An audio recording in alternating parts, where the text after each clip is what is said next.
Like and subscribe. Like and subscribe.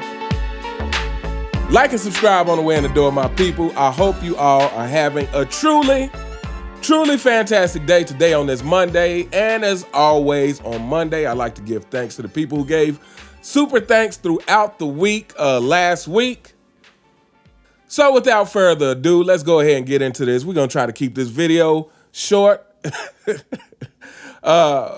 First up, shout out to a channel who has joined the ranks of promoting integrity, truth, and honesty in these basketball streets. Shout out to @Retro Heat Check. If you guys are not familiar with him, go check him out. Comes with the $5 super thanks, and this is from the Why LeBron James Left Cleveland for the second time video, which was inspired by @Shifting to Success. Shout out to you. But he says, appreciate the shout out. I was working, listening to your videos, and I heard my name, and I was floored. I stand on the shoulders of creators like you, Sports and Fitness Rants, and the others in the squad, as I call it.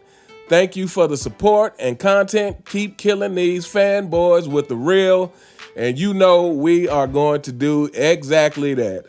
Fanboys, my goal is to cause you pain. But ultimately, my goal is, if I help one of you come out of your delusion, then, that's a win.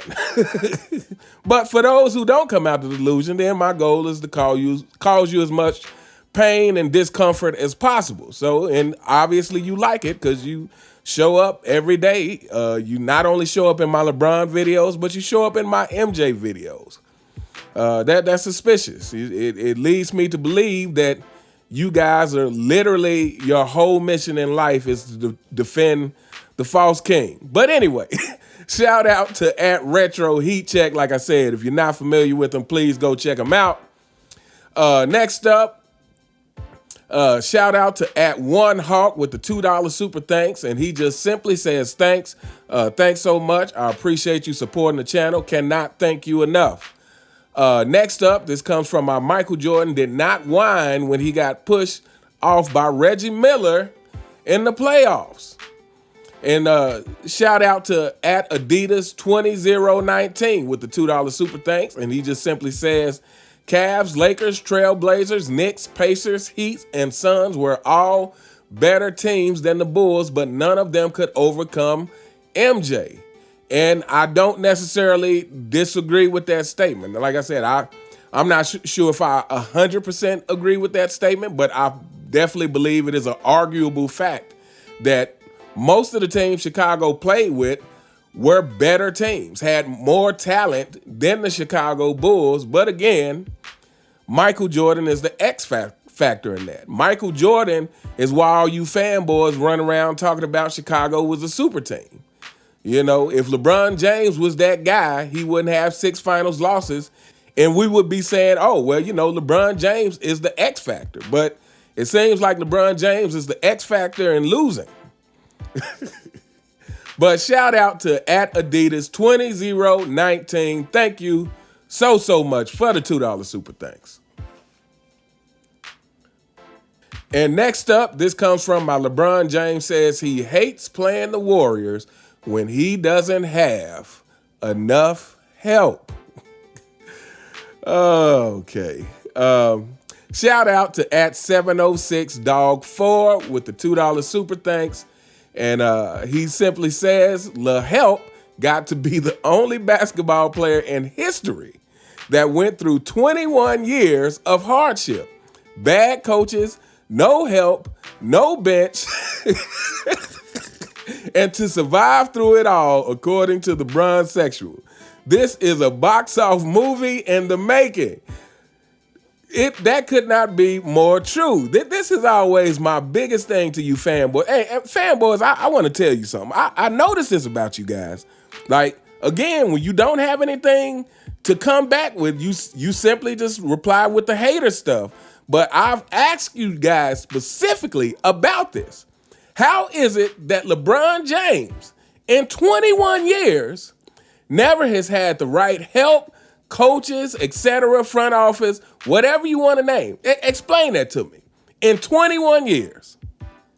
How is that even logical? Not one of you has attempted to explain it. You simply just get in here and call me a hater, but we all know why that is, because you don't have an answer for that. You don't even want to think about it. You don't want to contemplate it because it shatters your dreams. But anyway, shout out to @706dog4. Thanks so much for the $2 super thanks. Thank you so much for your continued support of the channel. And next up, last but not least, but this is what I titled the video after, Kobe Bryant's biggest regrets. And this comes from @SnugChamberlain9986. Shout out to you for your continued support of the channel. He comes through with the $2 super thanks. He says, thanks for the great content. Big ups to you and Angry Old Hoops, and can't forget Sports and Fitness Rants. Amazing job.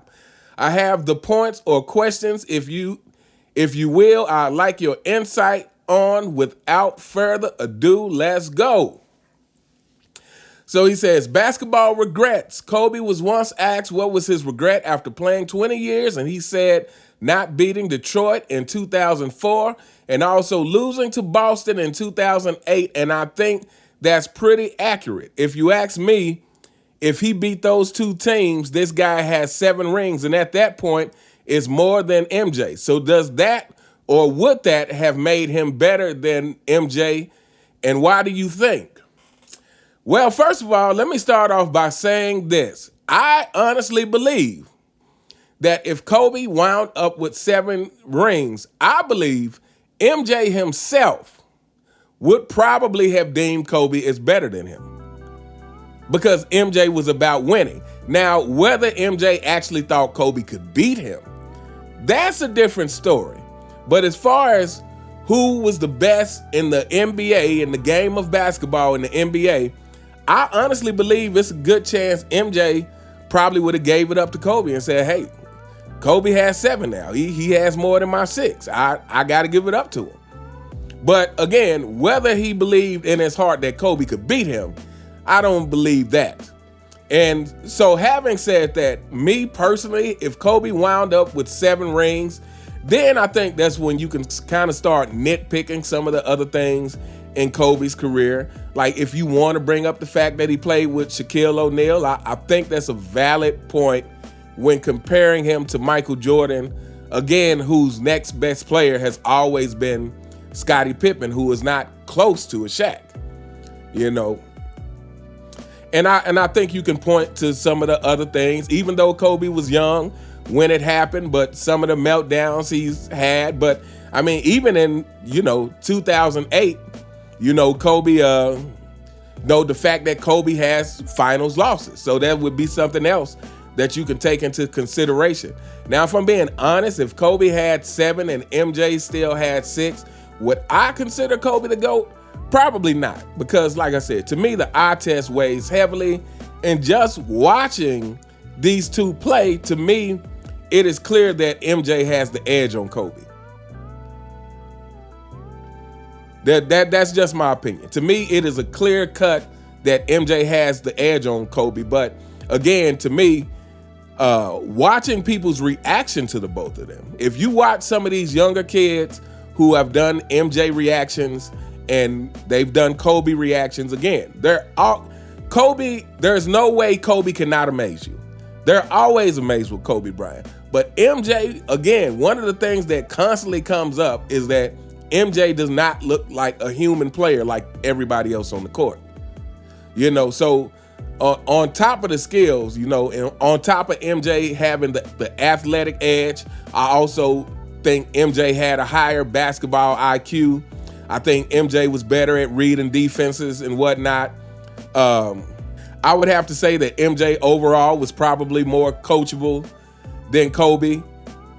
And then, of course, we know MJ had the bigger hands, which is a big advantage to be able to grip the ball like that. So me personally, even if Kobe had 7 championships, I would still believe MJ is the GOAT more than likely. But I would understand people saying Kobe was the GOAT. I don't think I would have a problem with people who thought Kobe was the GOAT. But good question. Next up, he says MJ was asked what his regret in basketball was, and he simply said changing uniforms. We know Magic, Bird, Tim Duncan, and Kobe Bryant, Dirk all stayed with one team their entire career. Why do you think MJ looks at it as a regret? We know if he could have come back after the 98 championship, he would have. But again, why do you think he looks at it in that context? Is it because he wanted to follow the footsteps of his peers like Magic and Bird? What do you think? Secondly, what do you think he came back to play for in the first place? Do you think it was his competition that made him come out a second time? And why do you think he didn't suit up for the Bulls? Side note, Scottie Pippen came back to the Bulls in 2003 towards the end of his career. So what do you think? I'm not sure if he regrets it just because Magic and Bird and Tim Duncan and Kobe all stayed with one team. Well, first of all, because we all know Kobe was trying to leave at one point himself. But I think it's more or less because it seems like he came back under some premises that were not fulfilled. It seems like he was coming back to help the team. I think partly the reason he came back is because of the way it ended in 98, and he never got to scratch that itch. He never got to see if they could get the 7th and 8th championship.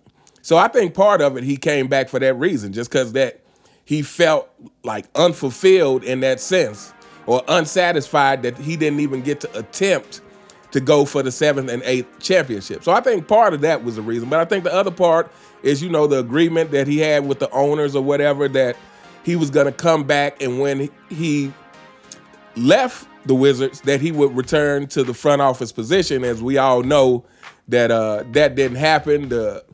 I think it's the owner or whatever changed his mind on that, and MJ got mad and tore up the check, and and sped off in his Corvette or something like that. I think the story goes.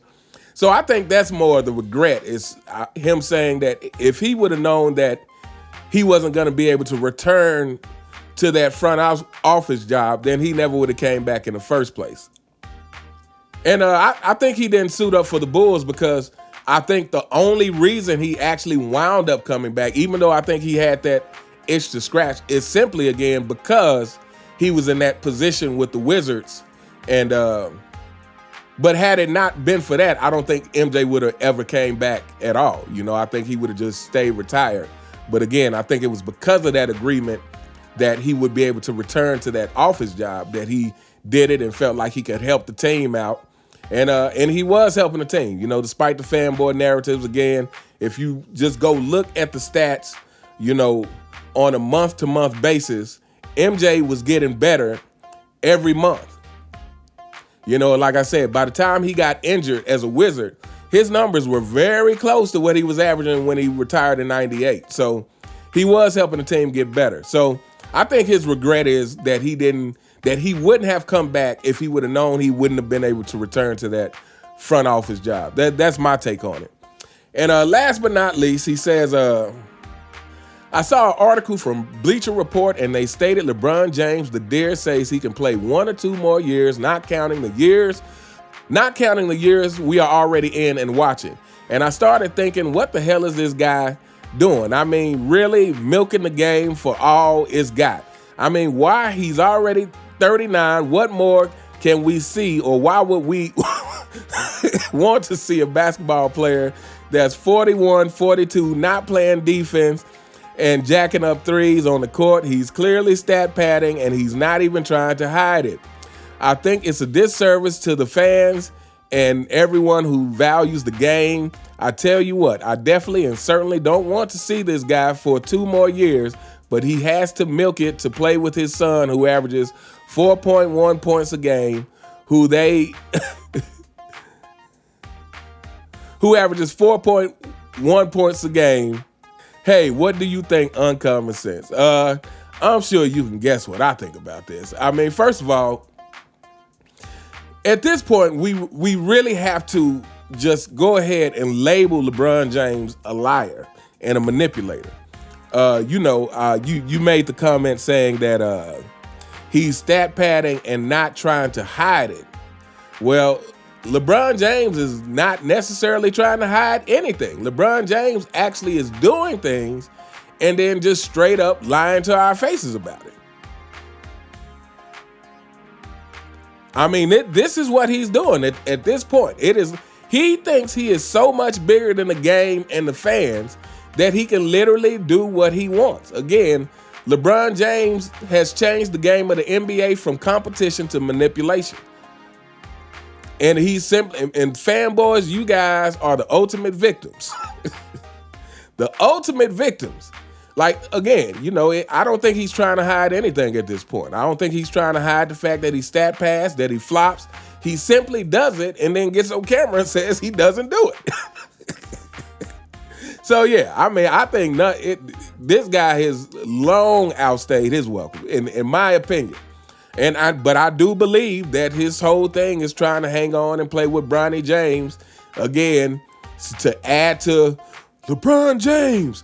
No other NBA player has ever done this. And you fanboys, we know good and well you guys are going to be like, man, he stayed in the league so long, he got to play with his son. He has to be the GOAT. What more do you want from this guy? He has all the longevity stats. So, yeah, this is more ridiculousness. But, I will say this. As long as LeBron James is in the league doing foolishness, there'll be several channels out here exposing it. But shout out to Xnug Chamberlain 9986. Thank you so much for the $2 super thanks. Thank you so much for your continued support. Thank all of you who like, who subscribe, who continue to view, who share the videos, who comment and give your insights on the topics. You guys are greatly appreciated. Shout out to all of the people who are in this to keep the integrity high, to keep their honest opinions and facts flowing. Sports and Fitness Rants, Phenomenal Fitness, at Retro Heat Check, Too Raw for Sports, Ticket TV, Dreamers Pro, MJ Fans Are the Best, Angry Old Hoops. The list goes on. The list is growing. Everybody, please continue to support all these channels. When I click on any of these channels, I can tell you right now, the first thing I do is hit the like button. Even if I don't have time to watch the whole video, I want to make sure that I give my support by hitting that like button. So please continue to support all of these content creators. You all have a truly fantastic day, and I'll see you next time. All right.